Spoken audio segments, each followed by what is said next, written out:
আসসালামু আলাইকুম বন্ধুরা, স্টোরি পপ 23 আজকের আসরে আবারও তোমাদের স্বাগতম। আজকে তোমাদের মাঝে আরেকটি দুষ্টু মিষ্টি ও শিক্ষণীয় গল্প বলবো।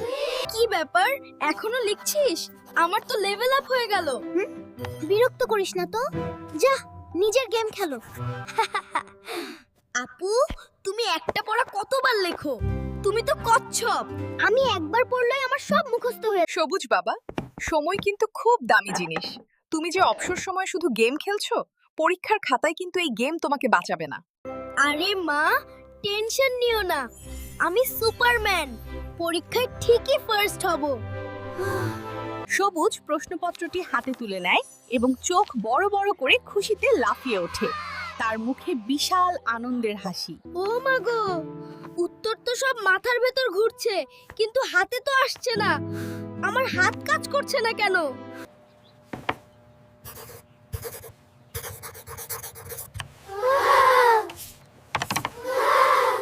সবুজ একবার মুখ তুলে খাঁচার পশুগুলোর দিকে তাকায়, কিন্তু তার মুখে কোনো আনন্দ নেই। পরীক্ষার খারাপ হওয়ার ভীতি ও মা, আমার পরীক্ষা দারুণ হয়েছে, আমি নিশ্চিত ভালো ফল করব। খুব ভালো খবর সোনা, আমি তোমার জন্য গর্বিত। কি সুপারম্যান? গেম খেলে সময় নষ্ট করার ফল পেলে তো? মেধা থাকলেই হয় না বাবা, সময়ের সঠিক ব্যবহার করতে হয়। বারবার অনুশীলন না করলে সহজ জিনিসও কঠিন হয়ে যায়। তুমি নিজের ফোকাস নষ্ট করেছো। এখন থেকে তোমার দুর্বল দিকটা বুঝে প্র্যাকটিস করতে হবে। বারবার অনুশীলন না করলে সহজ জিনিসও কঠিন হয়ে যায়। তুমি নিজের ফোকাস নষ্ট করেছো। এখন থেকে তোমার দুর্বল দিকটা বুঝে প্র্যাকটিস করতে হবে। সরি বাবা, আমি আর কখনো গেম খেলে সময় নষ্ট করব না।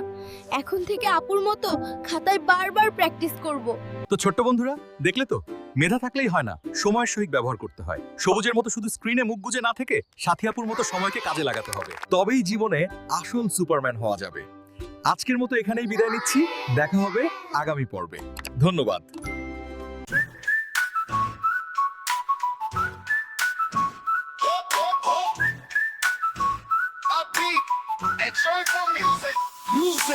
নতুন করে শুরু, নতুন এই গান, সবুজার সাথীর গল্পে ভরা সবার প্রাণ। বইয়ের পাতা হাসি, কলম নাচে তালে, সময়কে তারা আজ বেঁধেছে ভালো জালে। মেধার পরিশ্রম, বন্ধু এখন দুজন, কঠিন কাজও সহজ যখন আছে এই মন। প্র্যাকটিসে হয় জয়, সাফল্যে ভরে যায়, সবুজ সাথীর গল্পে সবাই খুশিতে গান গায়।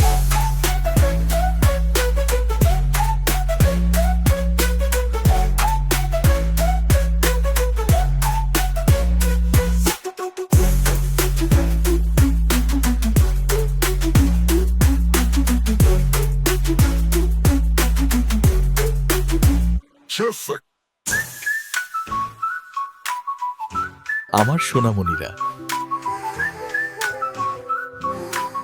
আমরা তোমাদের নিয়ে গর্বিত।